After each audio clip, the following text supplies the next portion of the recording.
lab focuses on, in general, fish neurophysiology and behavior. Right now, that our study species is zebrafish, but that's simply because zebrafish are a model organism. They're really well studied. A lot of med schools and stuff use that as their species of interest because, for example, they share like 70% of their genome with humans. So there's a lot of overlap that zebrafish can be used for with human health interests.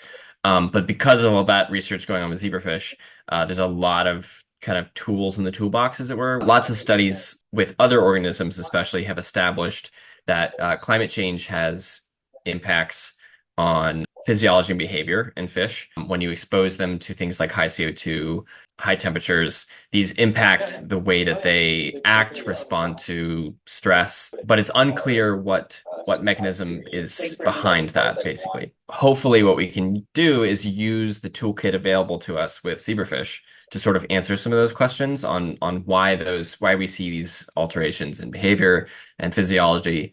So in particular, what I'm focused on right now is kind of using kind of advanced microscope imaging techniques for like brain imaging, basically, in zebrafish, and also eventually genetics using next-gen sequencing, which basically allows you to see all the different things that are impacted on a shorter time scale genetically, and applying all those techniques to behavior as well, to kind of link those distortions that we see going on in the brain, like what parts of the brain are lighting up, sort of thing, with particular behaviors. Hopefully make that link so we can sort of start to get a story behind why we're seeing these impacts, especially at a neurological level.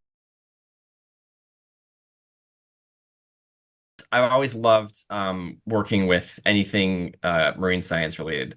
Since I was a kid, I would basically have my own like natural history level of classification. I would look up like books on how museum tags were written, basically on and like log my findings whenever we'd go to the beach. So it started a while back, but I had this weird circuitous path to biology. I started in engineering at Virginia Tech for undergrad, but then kind of returned back to my first loves, as it were.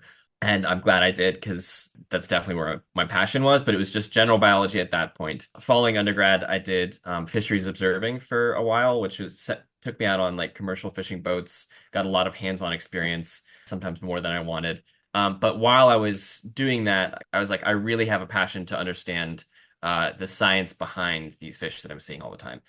So I got into the program here at UM as a MPS student, but I still wasn't in a PhD, even though I was applying for PhD even while I was still here.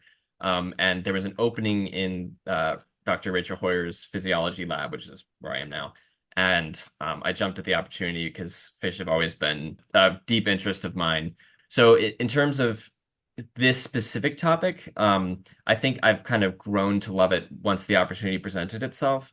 But I've always had a passion for fish in general. So it's been cool to like see that there's a window to of an opportunity to study, and then kind of throw myself into learning more about it, and then the passion kind of followed.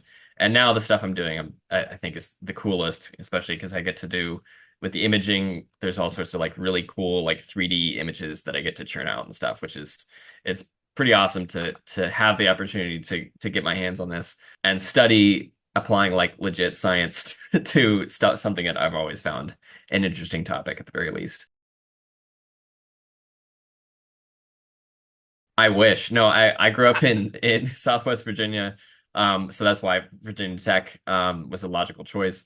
But we often every year pretty much we went to the beach in like South Carolina. So I grew up going to the beach and fell in love with it. And honestly, I think that the separation from it kind of made it more novel, and kind of made me want to like absorb as much of it as I possibly could, both while I was there and through books and being a nerd with like organizing my shelves and stuff like that. So in a way, it was almost like the separation makes the heart grow fonder kind of thing. So I think, yeah, I always had a love for it, even though I wasn't coastal. But since then, with being an observer, that was in up in Rhode Island, and you pretty much are about 20 minutes from the water anywhere in Rhode Island. So I've been coastal since then. That's been awesome.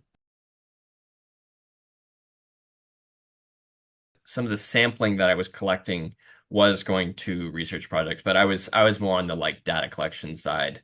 than actually the like formulating it into a research project side. I had the worst luck or the best luck, depending on how you want to look at it, with getting marine mammal takes. So the fish for whatever reason in the short period that I was working as an observer, I had a couple dozen different interactions with marine mammals. This was like seals, dolphins, porpoises, that type of thing, sea turtles. And I think the data that I was bringing in from those in particular, I actually brought some of the seals for necropsy in Woods Hole, and got to participate on that. And so I think some of that data was definitely used in studies. So I got a lot of field work experience through that basically without actually doing the heavy lifting in terms of like the research and write up of that.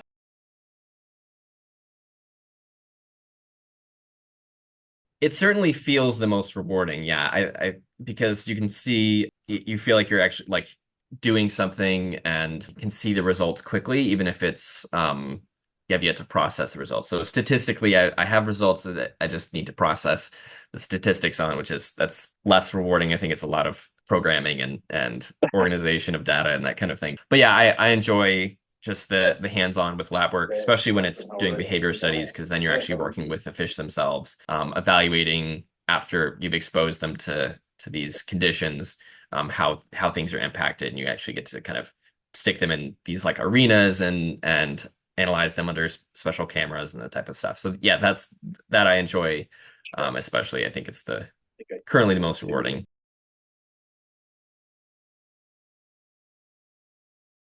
I'm still early enough in my PhD now that I'm still working on publishing data, but the impacts that climate change does seem to have on fish behaviors have been really surprising, as I've learned about them. For example, some studies have shown that when you expose fish to high CO2, which is that's like carbon emissions basically. So as carbon emissions are going up, that's an increase in CO2 in the atmosphere, which then increases CO2 in the water. You see behavioral alterations that are kind of crazy. So it's a little bit like how you expect if the fish was drunk. So they're a lot bolder, they're reckless in terms of their behavior. But one thing that is especially notable is olfaction, so sense of smell, rather than being repelled by predator cues, which would be like you smell a predator and therefore hide. Some fish, when exposed to CO2, are actually attracted to that predator cue, and combined with increased boldness, you end up with fish that are bound to get munched, when exposed to a predator if they're not thinking straight, basically. So that's I think what I found surprising and interesting is beyond. I mean, sometimes behavioral things can be pretty minor and it's hard to be like how is that, why do we care, kind of thing. But when you see things that are profoundly impacting how they behave in nature, that can have ecological implications and kind of degrade how the ecosystem functions, if fish are either struggling to catch prey or are becoming prey more easily themselves, then eventually things shift in a pretty dynamic way. So anyway, that was surprising and interesting to me, and I'm excited to learn more about it.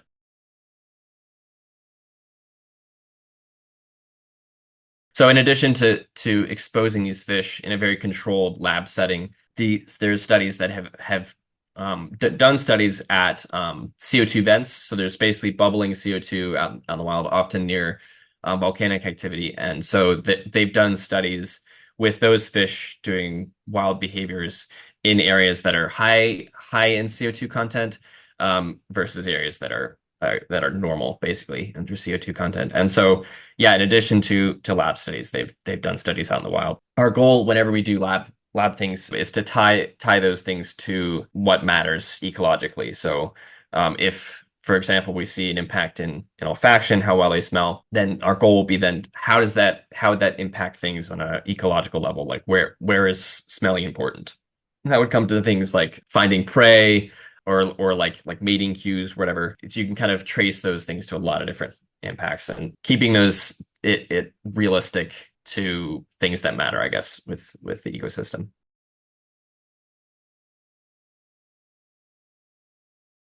Initial studies have basically been like very alarmist, like, oh no, this is like probably 10 years ago. The nice thing is though that some subsequent studies have shown that yeah, they do kind of level off in terms of their ability to compensate for things. And that is the beauty is of having evolutionary mechanisms. Basically impacts that we're seeing neurologically partially because of the fish's ability, like really good ability to respond effectively to high CO2. So a fish is exposed to high CO2, they basically have what are experiencing acidosis because high CO2 is it's ocean acidification is the term you probably have heard. And so Mhm.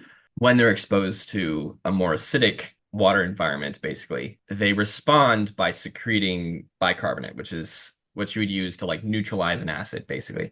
And so when they have a higher bicarbonate content, that can shift the way neurons function. So rather than being an excitatory response, the flow of ions, I'm getting scientific here, but the flow of ions basically can shift in the opposite direction. And they've demonstrated this with some of the neurotransmitters. So it's actually that compensatory mechanism that's causing some of the issues. So, but I mean, their behavior may be shifted, but they're in terms of their like stress, they're like pretty chill with the whole thing. So I guess what all this boils down to is they're not being like harmed per se. It's just that their behavior is shifted in a way that could be detrimental. And for those that are more tolerant to it, Yeah. that they'll be selected for, and it'll be like survival of the fittest a little bit. And that'll be kind of Mhm. short term. In terms of what we can do, it's difficult to say because nature is going to be so much better at like selecting the individuals that are better at it. And to my knowledge, there's not much that we can do in areas that are high density of fish species, like a coral reef or something. There's been some talk of increasing pH through like passively leaching bases that are leaching into the water. But in terms of like large scale on the level of fish, I'd have to probably leave it up to nature to like sort itself out. It's pretty good at that.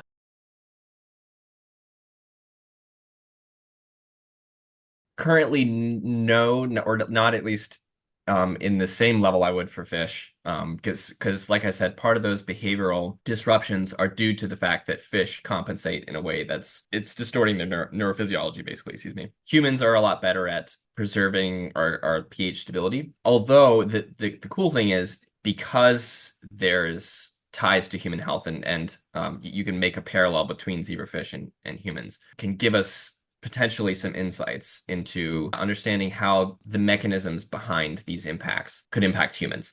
I would say that it would take more to reach that point with humans, which is why it's less of a concern. However, it's pertinent and very informative to have a deeper understanding of these things at the zebrafish level, because then we can sort of make extrapolations, hopefully to human health. One thing though that kind of does keep that link between fish concerns and human concerns is longer exposure to high temperatures and stuff like that can have impacts in fish. So, for example, one of the things that high temperatures can be detrimental for in fish, it messes with the integrity of the cell membrane, and that same amount of compromise can potentially occur in humans.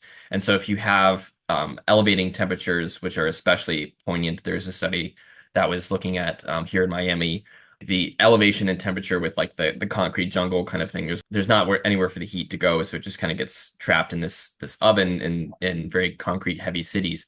By understanding how high temperatures can impact cell structure in fish, we can get clues to how longer exposure to high temperature in humans can be detrimental, or at least in theory.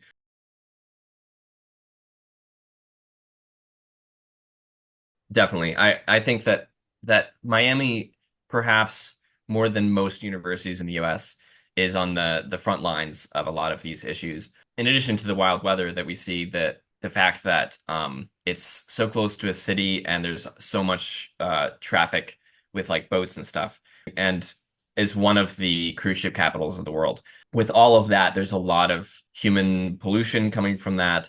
It's been kind of fingered as one of the causes of one of the coral diseases that is rampaging across the Caribbean. On top of that, in terms of climate change things, which is pertinent to my study, is seeing some of the highest sea surface temperatures that it's seen anywhere in the U.S. in a long time. I'm not going to name numbers because I'm not up to date on that, but I know that even just last year it was hitting record temperatures of like 101 down in the Keys.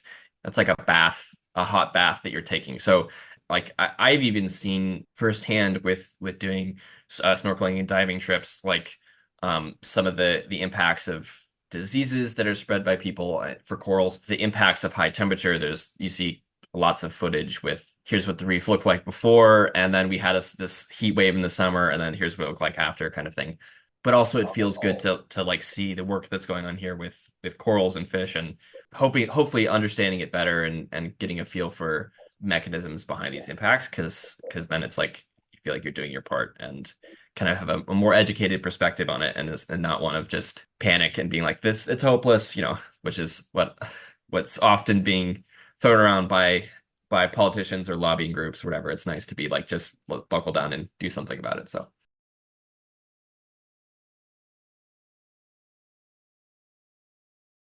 yes, there's concern and cause for some of the doom and gloom. However, it is being kind of exposed to the research that I'm doing and also the research that's going on around me here.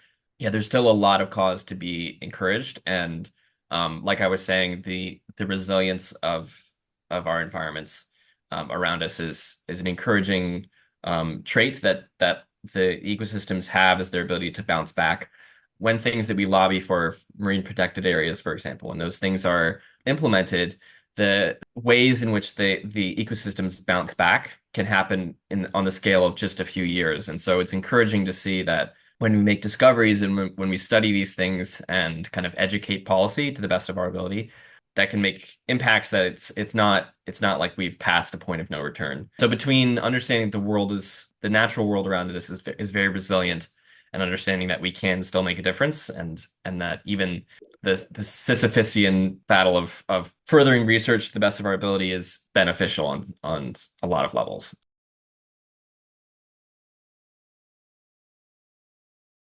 I have a big passion for mentorship and teaching as well as research. So I definitely want to keep researching this or similar fields, which will probably necessitate postdocs following this. And that's also kind of a prerequisite oftentimes for professorship. So that's my current goal, is to stay in academia, which will allow some blend of teaching and research, hopefully. I'm a part of a couple groups here on campus. GUM is one of them, graduate undergraduate mentorship, and so we pair graduate students with mentees that are undergraduates and encourage kind of building those mentorship skills now. And I've enjoyed the opportunity myself to be able to do that and hopefully implement them one day with a lab of my own and classes of my own and that kind of thing.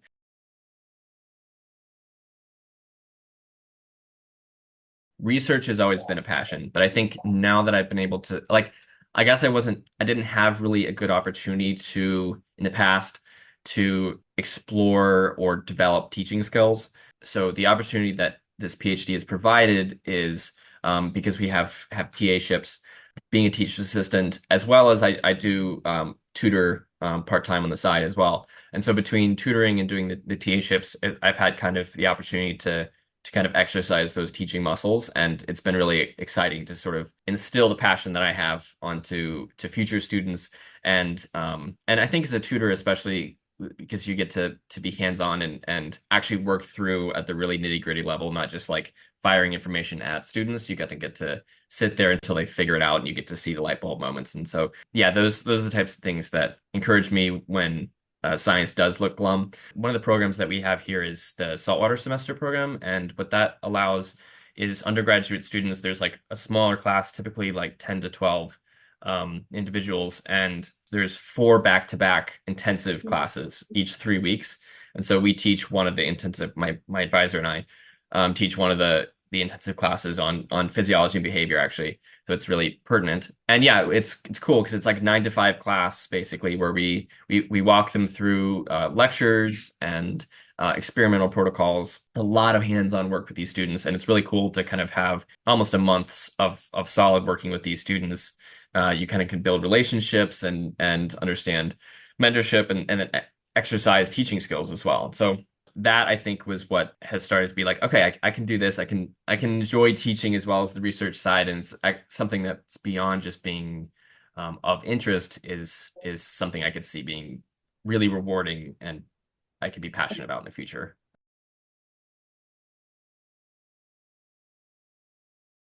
I think basically through Sean, who works here, and he when you're talking about funding basically for my PhD program, was like this will be part of what provides the opportunity to pursue this PhD opportunity. So it was kind of like the opportunity presented itself first, and I was grateful to have the funding sort of to pursue that because it opened the door for me to be able to move forward, and especially because the PhD is so long. It's amazing to be able to have a support for that, especially because I have a family, and so like having a stipend and that kind of thing allows me to focus primarily on research and pursuing these results, which has been a an awesome opportunity for sure.